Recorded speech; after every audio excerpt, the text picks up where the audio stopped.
This week on Take This Down, I sit down with Anette Landeros, President and CEO of the Fort Worth Hispanic Chamber of Commerce. And we talk about growing up in San Antonio, how she found herself in Indiana, to now her role as President and CEO of Hispanic Chamber of Commerce. You're going to want to take this down.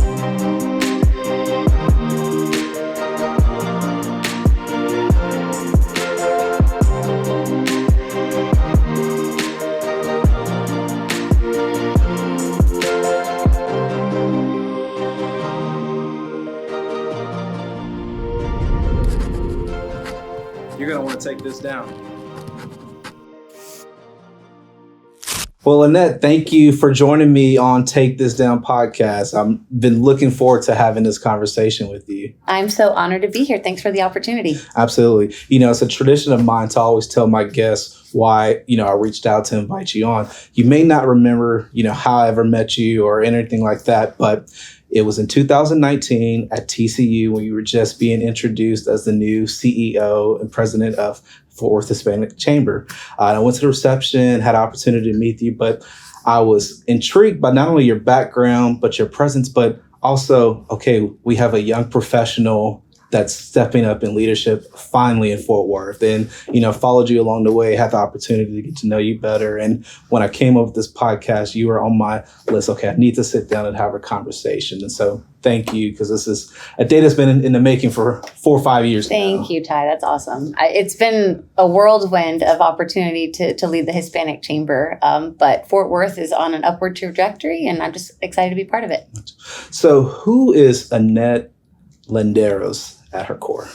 Yeah, so I am a lot of things today, but originally I'm from San Antonio. I am the daughter of 2 Mexican immigrants who just grew up humble beginnings, really was ingrained with the importance of education. So I actually went to school in Indiana University, and that kind of was the beginning of an expansion of my world vision, leaving San Antonio after living in the same house forever, and just seeing another part of the country and a different perspective there. I went to grad school at UT Austin at the LBJ school. So both my degrees are in public policy. Always set out to work for the federal government, and did just that upon graduating. I went to Washington, D.C., and did that for a couple of years, and then ended up staying, transferring to Fort Worth, but staying with my agency, the U.S. Department of Transportation's Inspector General's office, for 12 years. Gotcha. So I was a dutiful federal employee for 12 years. Didn't ever think that I would work for a nonprofit, but had become very involved in Fort Worth and in the communities, through board service and other things, and was serving on the board of the Hispanic Chamber when our previous president had announced that he was going to pursue another business opportunity. So after some nudging from my fellow board members, I decided to toss my name in the hat and see what would happen, and was selected. And then 4 years later, here we are. There we go. Well, that was a shortcut, to work. But, if I can, I want to go back and talk a little bit about growing up in San Antonio. San Antonio has a very, prevalent and strong Hispanic community, Mexican-American community, and immigrant community. How was growing up in San Antonio? I think I appreciated it more now than you. When you move away and you get older and you start to reflect on things that probably were, crucial developmental points or things that were around in your childhood. I tell folks that when I was born in 1983, San Antonio had... I didn't ask for her. Like that, just for the record. I know, it's very public. But San Antonio already had their first mayor. So Henry Cisneros was the mayor of San Antonio the year that I was born. So I say that in retrospect, as now somebody that appreciates that, having leaders and the leader of your city, the top leader of your city, look like you, I think actually had a huge impact on my just ambitious nature and believing that people that look like me belong everywhere, and that we are leaders, and that we, can excel to the top of every leadership position. And so that's something that I carried with me as I started to move to different parts of the country and to learn a little bit about diversity and what that looked like. And so I would say that San Antonio's strong Hispanic population really gave me a foundation of feeling limitless, and that I could do anything, right? Because I saw it around me. And so that was something that was really a huge developmental point for me. Growing up, with, I'm going to say, like-minded individuals and, in a culture that, did you feel prepared to take on the world, or did you feel like, okay, I have limited exposure, like I only know one thing? I didn't realize how limited my exposure was until I went to Indiana. I went to Bloomington, Indiana, and saw a whole different world than San Antonio. I will be honest with you. I think also naively, I thought the rest of the country kind of looked like San Antonio. And then it was like, whoa. And then I realized why we were, called minorities, and experienced a whole different culture. But I think that for me, that was really important because there's also a little bit of safety in just being around people that are just like you. Right. It was my first exposure to seeing people from all over the world. That was exciting, and hearing different accents and trying different foods and really talking to other students that also had left their home and maybe were a little homesick too, talking about like what their culture was like and what they grew up with and what their challenges but also strengths were. So for me, my whole world really did open up going away for college and being transplanted in a community that looked completely different from mine. I have to ask, how did you end up in Bloomington? We all go off to college, but San Antonio to Indiana to Bloomington. Totally. I got to hear the story. Yeah. So I tell this to students a lot. I talk to a lot of students because I actually didn't start college there. I started college at St. Mary's University in San Antonio. My parents, again, being Mexican immigrants and never have even finished high school themselves, they tried to guide me to the best they could. And I met some mentors that also helped. But for me, just getting to college was like thumbs up, right? Like we got there. And I have like other stories of my parents trying to invest in us and us getting taken advantage of. Like it's a complicated story of just trying to get a child to spaces that you've never been to, right? So I appreciate and acknowledge and will ever be grateful for my parents and their journey. But I had a great time at St. Mary's University. Unfortunately for me, I couldn't afford to stay there. I realized that going to private school just was beyond my financial capabilities very quickly. Even though I had a great scholarship, what was remaining, and I started to do the math of like what 4 years would look like there in terms of student loans. And I was just starting to like really rethink, like, I don't think I can stay here. I don't think I can afford to stay here. And so then it was a scramble of where else can I go?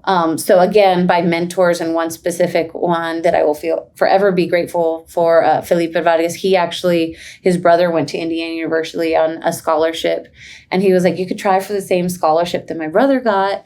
And we did. I actually did it without my parents' knowledge. Because I knew they'd tell me no if I told them I was going to go to school far away. What was great about Indiana was that they actually had a public policy program, which was exactly what I wanted to do, and filled it all out, sent it all off without anyone knowing, and then actually, got admitted. Then I worked on the scholarship, and I got the full ride. And then I told my parents, and then they told me no. Just like I knew they would. Like my father was very against this, like his, very traditional father role. How is my daughter going to be across the country? I won't be able to take care of you and protect you and, watch you. And so that was the second part of the journey of convincing my parents that this could be something of an opportunity. But luckily it all worked out. But I tell students that sometimes, you find your way and then you realize it's not your way, you know what I mean? Or you have to backtrack or start over or pivot. And that's totally okay. You know what I mean? It's totally okay. There can be some really beautiful opportunity in redirecting and changing paths. So yeah, that's great. I like what you said, that there's, good and, kind of changing and redirecting. Because sometimes people look at, if you change your course, you're a failure. But it's like, no, your path just may be different than what you set out. A new door of opportunity. Right. You mentioned a lot, like obviously your career in public policy, but you knew early on, I did a little bit of research beforehand. And do you credit, watching news from a young age as to, what led you to public policy? Absolutely. Again. I don't mean to cut you off or anything, but What interests you so much about news at a young age? Because I used to be scared of watching the news. Oh, really? I didn't have a choice. We only had one TV. So that was really the truth of it. I wasn't like the egghead that wanted to watch the news. It was that we only had one TV at home. And so when my dad was home, again, traditional family household, dad got to, control the remote. And so it was always, back then it was like 60 Minutes. Like the news looked very different than it does now, right? Like I don't watch the news now. That's a conversation for Yeah, that's a whole nother conversation. But the news then was like legit journalism and dissecting issues from a nonpartisan standpoint. And so my dad would watch like 60 Minutes and all of these things. I think part of it was him, and he said that he always watched TV in English to learn English. But he was also learning, in retrospect, a lot about the country as well, right? And so I would watch these with him because it was the only thing that was on. And then I'd ask questions, and he would respond in a way that I understood. So when I would say like, well, why did they decide that? And he'd explain, but it would always lead to like the same question. Why do they get to decide? Because, I learned that these decisions were making an impact on us as a country and me and my parents as citizens now. But I would always ask like, well, who gets to decide and why do they get to decide that?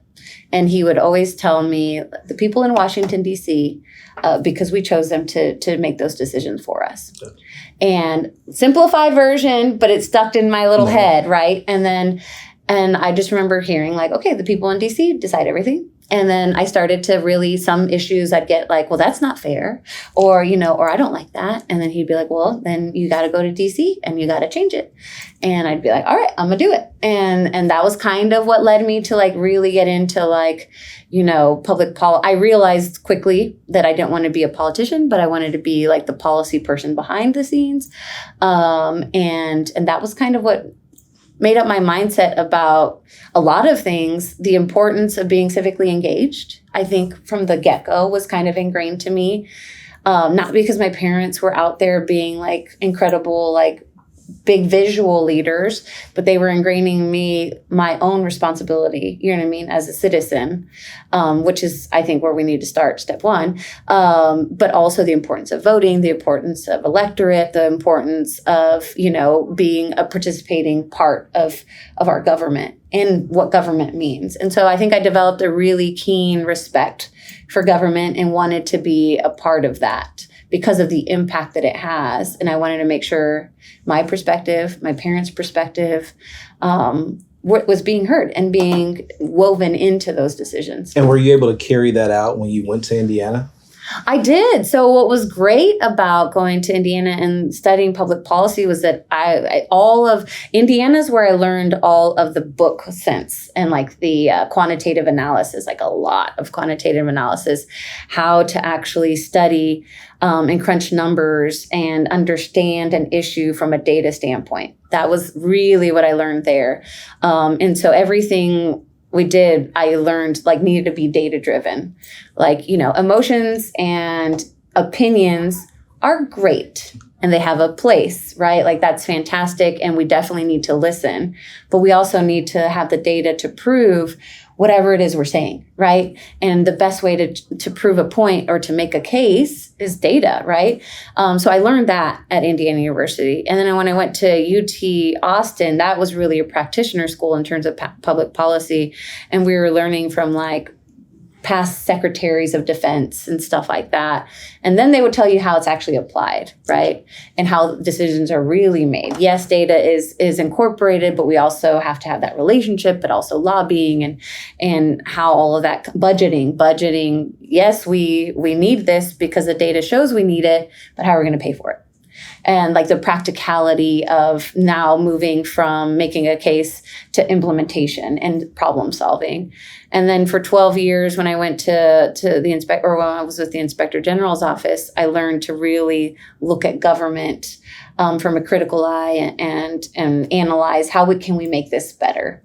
Gotcha. And so as you transitioned to, DC, if you will. Yeah. Was it everything you thought it was going to be? No, I hated it. Oh my God, I hate it. Another point for all you students or people that are in the middle of a life shift. that was another instance where, that was the goal. That was always the goal. Be in DC, make the decisions, be a part of it. And I got there and I just didn't feel at home. And I didn't realize how, as a Texan, there's always like this love-hate with your state, right? You're like, I love my state. But then sometimes you're like, I need to get out of here. And so I left and was like, I'm going to DC, bye Texas.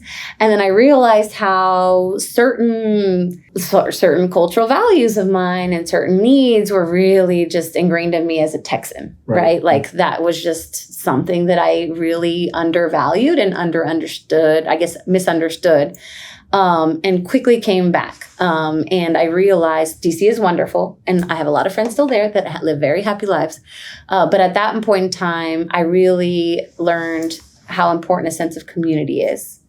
And there's so many people moving in and out of DC that I struggled to find a sense of community of like, where do I give back? Where it's my place in making this as a community, not our country and not policy, but as a community, where's my place and how do I connect with the place I'm living? Couldn't figure it out. So I came back, and that's how I got to Fort Worth. My office, I told them I need to go back to Texas. I really feel like that's important, and was going to go back to either San Antonio or Austin where I'd lived before. And they said, we have a regional office in Fort Worth, Texas. Would you be interested? And I was like, never been there, but I'm sure it's great. It's Texas, right? At least I'll be there for a couple of years and head back south, and landed in a community, because that's what I was looking for, a community that would completely, again, change the trajectory of my life. I want to touch on one thing that you mentioned about, it was your goal, you reached it, but it was kind of like this, almost a sense of unfulfillment. I think a lot of times that, people, including myself, we have these goals and we get there and it's like, it's not what you thought it was going to be. Speak on a little bit about how, you would recommend or suggest people to kind of reroute, or if you will, or accept like reaching their goal, but being okay with that. It's okay for your goals to change. Yeah, that is so important. Like you said, I think sometimes when you're young, and especially when folks are trying to, if you come from humble beginnings, where the goal is to get farther, is how I explain it to people. Like the goal is just to get farther. You think life is a linear line. Like I got to do this, and then this will happen, and then I got to do this, and then I'll get here, and then I'll get the income that I want, and I'll get the house, and then I'll get this, and I'll drive the car I like, and I'll have, for me, having a job in an office setting was already further than my parents, right? And so you're just really thinking like all the things you got to do to move further, because that's what your parents want for you, that's what you want for you, and so you don't look beyond. You don't look like wide lens. So when you're thinking about moving in just one straight line, you don't look at the peripheral, you don't look at the wide lens. And then you realize as you're moving according to plan, like, oh my gosh, I don't feel the happiness that I thought that I would feel. I don't feel the fulfillment. You just touched on exactly what I was, thinking, because, I know this is your interview. Yeah. I want you to touch on my own little bit personal experiences that coming from humble beginnings, a lot of the things that we do, we're the first. Yeah. And we get so focused on, not only trying to accomplish these goals or go to the next step, you're not happy along the way, but you don't realize it until you reach that point. And I never forget my own personal experience. I finished law school and everyone around me is excited. And I'm just like, it's like, okay, what's next? And I know my family is proud. I remember my mom just sitting me down and said, hey, this doesn't mean anything that you accomplish if you're not enjoying it, you're not happy. Mm-hmm. And I think I needed to hear that, because I was trying so hard to not only make my mom proud, but to also, set up for future generations that's coming after me, or cousins who are younger, like, hey, if I can do it, you can do it too. And so, I'm glad that you mentioned that, because it resonates with me. Deviations aren't always embraced, like deviating from the plan or deviating from the path. And not because they're negative. It's just, I think we just never, you're always are told, stay focused, move forward. And so this is why I tell every student that I talk to, I'm like, move forward, yes. explore, but also sit with it and say, does that feel right? And is this really who I am? You know what I mean? Is this who I want to be? Or is who I want to be and who I truly am a slight deviation? And how can I pursue that in a way that I am fulfilled, I am happy, I am doing work that's meaningful, and I am, taking my family in a forward trajectory. And there's opportunities to do that. You know what I mean? But, and I will say that like my children and your child will all have the opportunity. They'll have more opportunities, right? Because we will showcase them to that. But our parents did what they could with the resources they had and explained the world the best they could. And God bless them, because I don't know if I could have been that resourceful. But I really am excited to see like that second generation of like, the world is yours, go and pursue that. Almost like, I want to see what it's like growing up with that little privilege. Yeah, like just a little bit, like, you know what I mean? Just a little bit. Like we still got to keep them humble and make them earn their things. You get it. But it's exciting to see what, a wider lens on life is going to look like. You know what I mean? Like, do you want to do this? Do you want to do that? So I'm excited. I really am excited. But I do think that we as professionals and leaders have to give ourselves the grace to acknowledge what isn't right for us and to shift paths and to tell others that we were not happy doing what we thought we were doing, because they may be feeling that unhappiness or that unfulfillment in their heart and feel like something's wrong with them. And that's not the case. Nothing's wrong with you. It just takes a little bit of time of redirecting and figuring out where what is right for you personally. I like that. So you land in Fort Worth, and if you're anything like me, when I land in Fort Worth, it's a completely different world than anywhere else you ever lived. And so talk a little bit about how was your transition to Fort Worth? Yeah. Well, I was pleasantly surprised because people told me Cowtown. Exactly. So I got here and was like, well, here we go. What does Cowtown look like? And I was like, oh, this is a city. We're good. And so I was pleasantly surprised. And very quickly started Googling like groups and how can because again, I didn't know anybody here.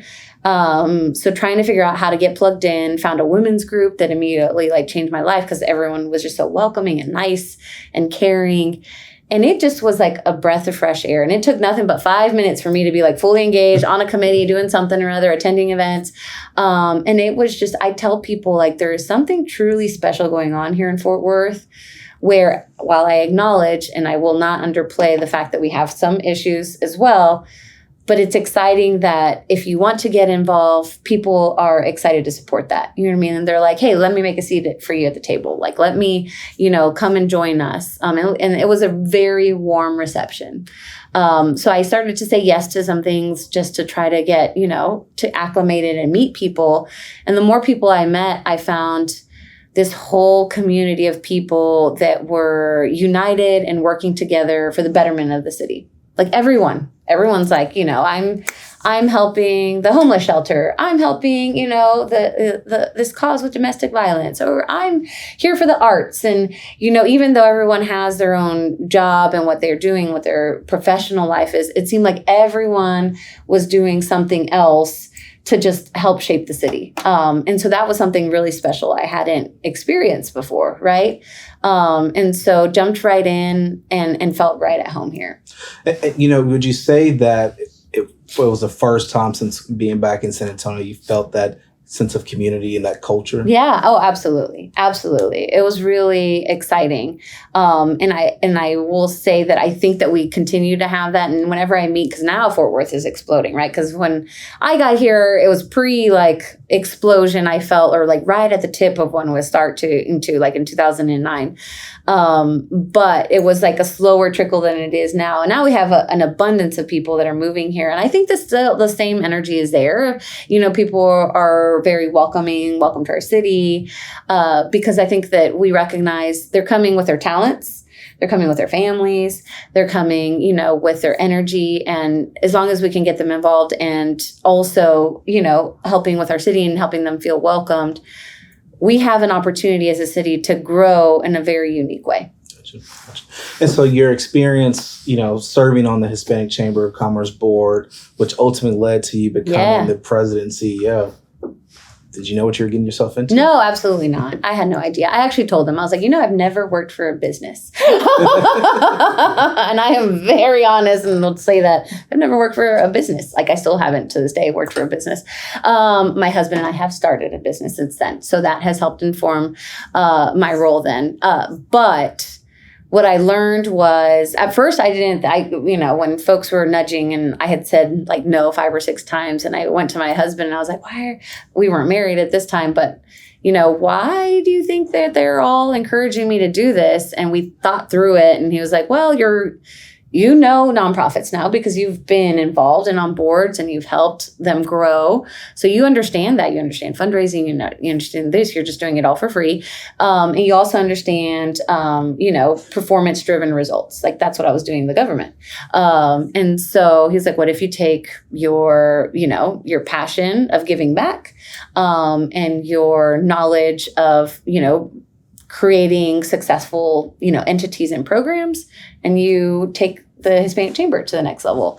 And I was like, that actually could work. And an opportunity to combine my professional life and my passion and actually live in it for the first time ever.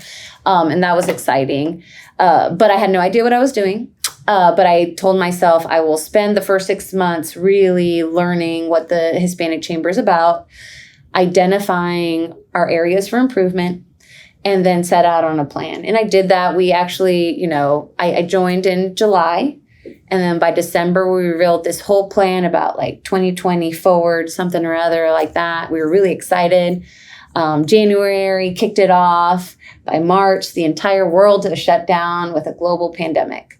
And so at that point, we just took that little plan, tossed it in the wastebasket, and we just started to get to work. It realized, at that point, we realized we don't have to have all the answers, but we need to be listening to our members and the businesses, understanding what they need, and then just meeting those needs. And if we could do that every day during this global pandemic, we're going to be okay. And that's what we did. Before I go into the next thing, I just want to point and highlight one thing. Aren't you glad you married such a smart man who, yes. Gave you the great advice? Because you may not be in the seat right That's now right. if you didn't, There is, I will tell you, and you probably, same situation with your spouse, having somebody that believes in you and like encourages you to really go for it. You know what I mean? That's awesome. Like it really is the extra when you're just like, I don't know. And they're like, why not just do it? And you're like, oh. So maybe you're right. Yep. No, but did you feel a sense of like pressure? Because, leading the Hispanic Chamber of Commerce, there's many men and women who businesses are depending on your advocacy or your support or what the chamber can do. Did you feel a sense of pressure or like, what did I get myself into? Yeah, a mix of like pressure, like I would say the weight of responsibility. But also a tremendous honor. But I will say that what's exciting, the part that I didn't realize would be the most exciting is being surrounded by entrepreneurs, right? Entrepreneurs have an incredible spirit and energy. They're the like, why not just do it, right? Like they're like, I'll just start another business. That's a great opportunity. I'm going to start a business. I'm going to do that.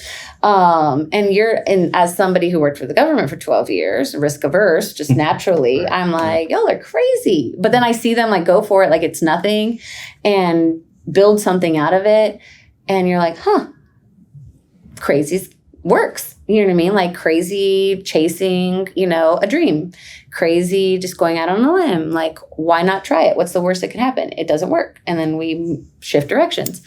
So I think that that's the part that I didn't realize the impact that our chamber members would have on me in realizing like life is short, just go for it. And in terms of like the weight of the membership, I feel like I always knew as long as I listened to them, right?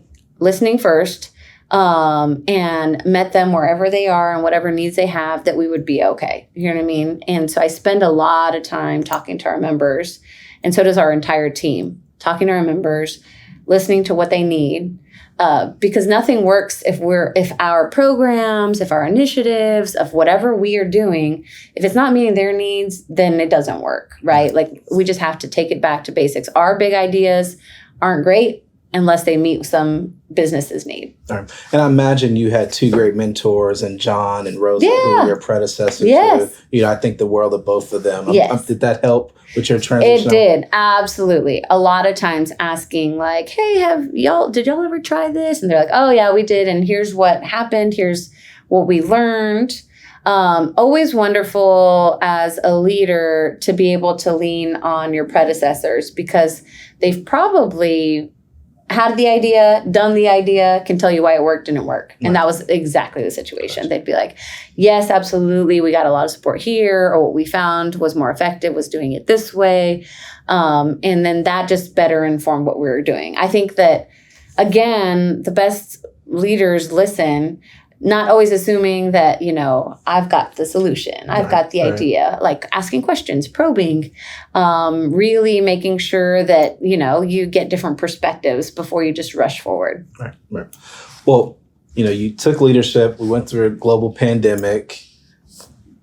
You didn't ruin the business, still standing. And now, celebrating the 50th anniversary. Talk about what does that mean to you, being able to sit in the chair to celebrate the 50th anniversary? We have spent a lot of time. 50 years is an incredible legacy. And so we've spent a lot of time thinking through how we can honor this momentous occasion and how to do it well. Because that, I would say, the pressure is more about how to honor 50 years of people's work, of not just the founding folks that, went out on a limb and said, we're going to start, at that point, a Mexican-American chamber. I can only imagine, when they said it, they were probably like, you know what I mean? But everyone that along the way, every board member, every executive director, every president, every member, everyone who invested and helped push this forward to what it is today, that I want to make sure we honor really well.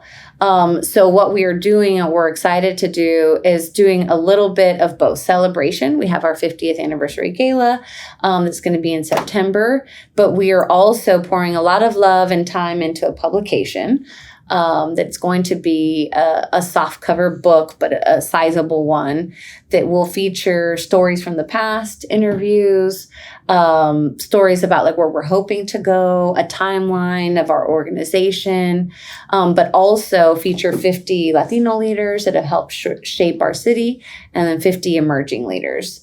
We're doing that because we want to celebrate where we've been and all of the tremendous effort that got us to this point, but also where we're headed. Right.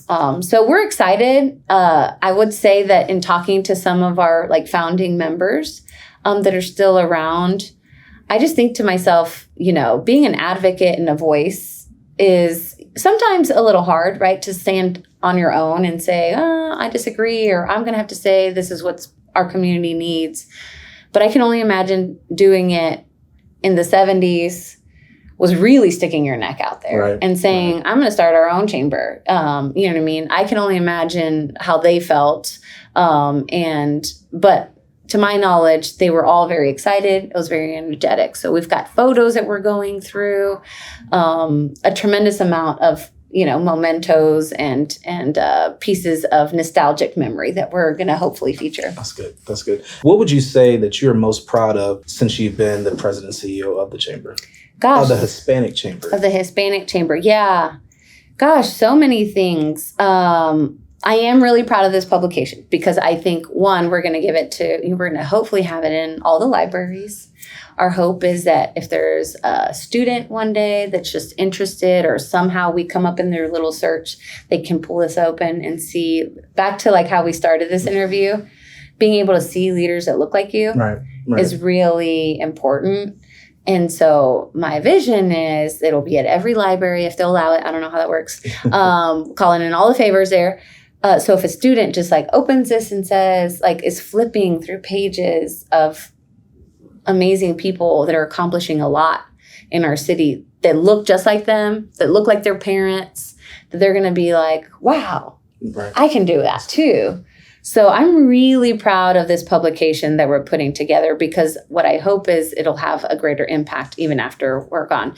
But also we're doing hard things now. So when we got there, we were really, yes, pandemic, focusing on networking and opportunities and helping people, get minority certified and networking, all the things, traditional things. But we are now dipping our toes into harder projects. We've been charged with the commercial revitalization of the historic North Side. We are a partner with the city on that. That is a new space. That's a complicated one. It's a hard one. Sometimes we're like, why did we do this? But hard things have to be done, and you have to wade through the complicated waters to be able to make a difference. And so we're very proud of that. And then right now we just launched our first, not our first, because we've had entrepreneurship class in the past, but we've just recently launched a partnership with the National League of Cities, also a Kauffman Foundation program that is going to be an entrepreneurship, like an Entrepreneur 101 class. So we launched it in Spanish, and it's so exciting to see folks show up eager to learn. They're committing one Tuesday evening a month for 10 weeks. Oh. For any adult, that's a lot. Like, 'cause you got kids, you got like all the things. So you're telling me like after work, then I come and sit in class for 3 hours every Tuesday. And then they also sign back on Thursday. But what that tells me is that these folks are investing in themselves. And that is awesome. You know what I mean? Just the idea, like, that's what energizes me. Like, that people are saying, I know, like, this is going to be a time commitment and this is probably easier just not to do, but I want to learn and I want to invest in myself and I want to do this for my family's economic prosperity. And that is what fuels us every day, to see those folks going for it. If we can just provide the space and the opportunity and they will just invest in themselves all day long, we're happy to do this job. That's good. It's a lot that you're doing. How do you find balance and time to run a business? Yeah. And if you will speak a little bit about your business, I'd be remiss if I didn't give you the opportunity to plug your own business. Thank you. Yes. So our family business is Casa Azul Coffee. It's a big blue house on West Central off of North Main in the North Side. That is a funny story. So again, remember, I was the risk-averse federal employee for 12 years. Right. My husband has always had this entrepreneurial dream, always. And he's always like dreamt up ideas and we should do this and we should do that. And I just was like the wife squasher. I was just like, no. Like for years, I was like, no. That's really risky. Like the statistics on failures of business and things like that.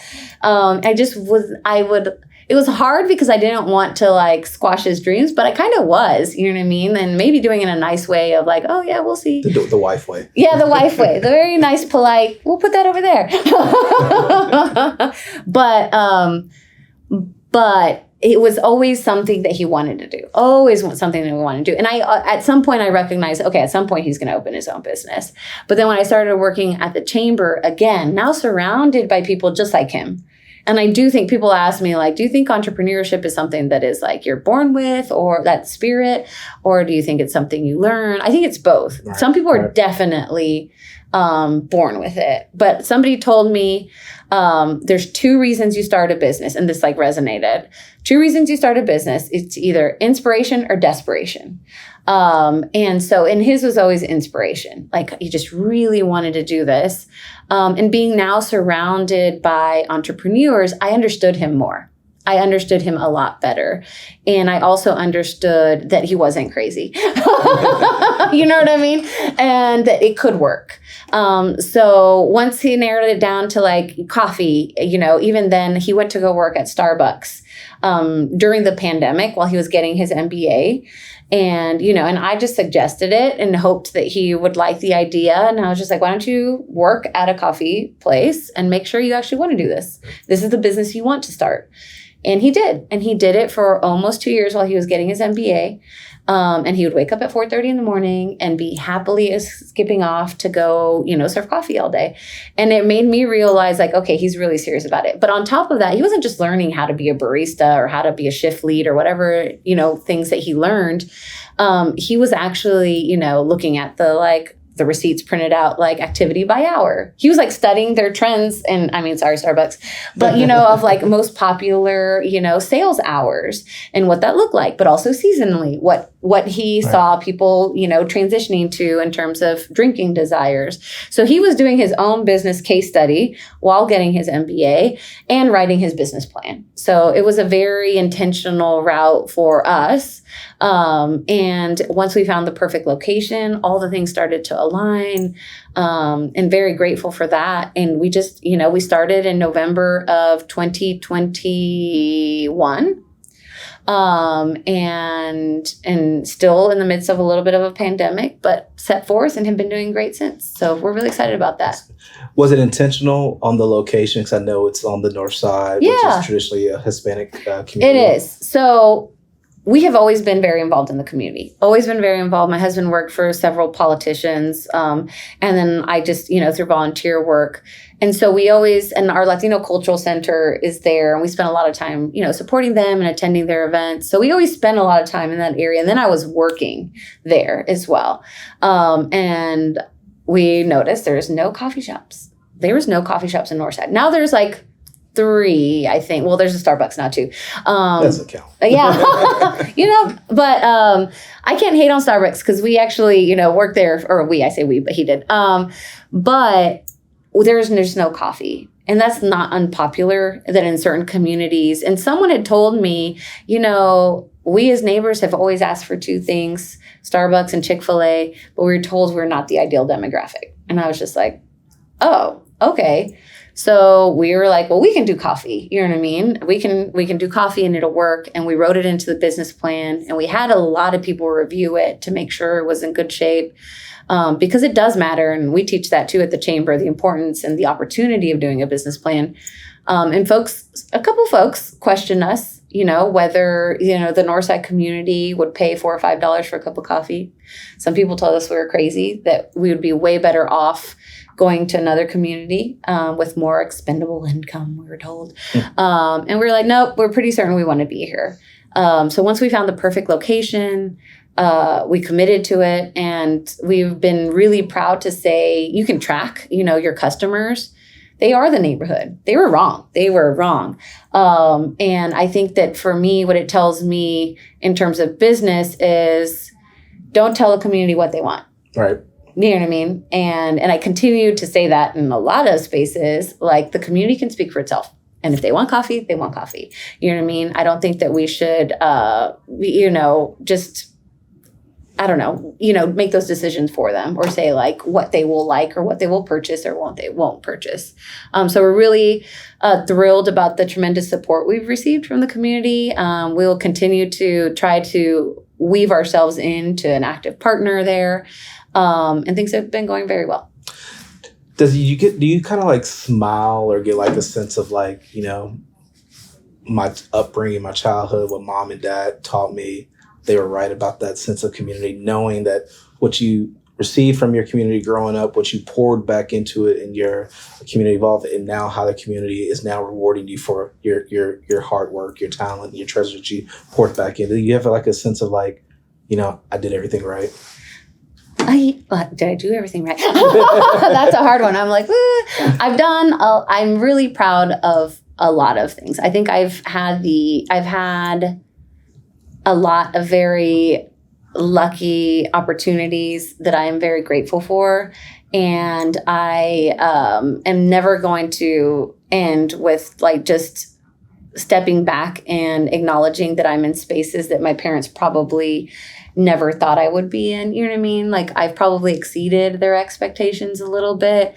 And now because my parents currently live with me, I'm trying to bring them into new experiences as well and let them see what that world is like. So the humbleness is still there. And I'm sorry, I'm going to get emotional a second. It's a very powerful situation. Yeah. I hear the passion in your voice when you talk about community. And I'm very passionate about my community because I can truly say if it wasn't for certain people, Raymond Kitchen, Jesse Hudson, Mama Jones, that I wouldn't be here along with, the support of them and my mom. And so, just hearing, being able to say, the community knows what they want, and you going to the community, giving back, and they rewarding you from a business standpoint. I know it's kind of just full circle. Yeah. And I think, thank you for saying their names. We need to say names of people more, right? We need to acknowledge the people that helped us get where we're at.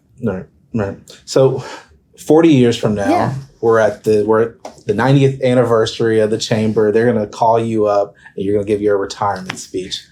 How do you want to do it?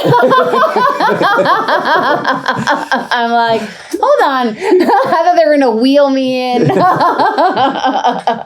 What do you want your legacy to be? Or how do you want to be remembered? How do I want to be remembered? Hopefully as somebody that has continually tried to do good, right? That isn't one to shy away from tough situations, I think is also very important. But that's it. Like, I don't think that it's about reaching a certain level of success, because I don't really even know what's next. I mean, 40 years from now, if I'm still at the chamber, I feel bad for the chamber. They're going to have an 80-year-old CEO. Like, move me aside way before that. I don't know. You know what I mean? People ask me, like, what are you going to do after this? I truly have no idea. And I think that that's okay with me. You know what I mean? I know that my next calling and whatever I'm meant to do next will reveal itself. I'm confident in that. I'm grateful to be doing work that I appreciate every day and that I'm inspired by. But my hope is just to be remembered as somebody that tried to do good, right? And that maybe left the world a little bit better of a place. That's good. Well, Annette, thank you again for sitting down and having this conversation. It was very insightful to me, but I really enjoyed it, and I hope it was the same for you. Yes, absolutely. Thanks. It's been truly amazing. I hope it's been a great conversation for everyone that's watching, and thank you again. Thank you, guys. This is awesome, Ty. Always great to spend time with you. Make sure to follow us so you don't miss the next episode of Take This Down. You won't regret it.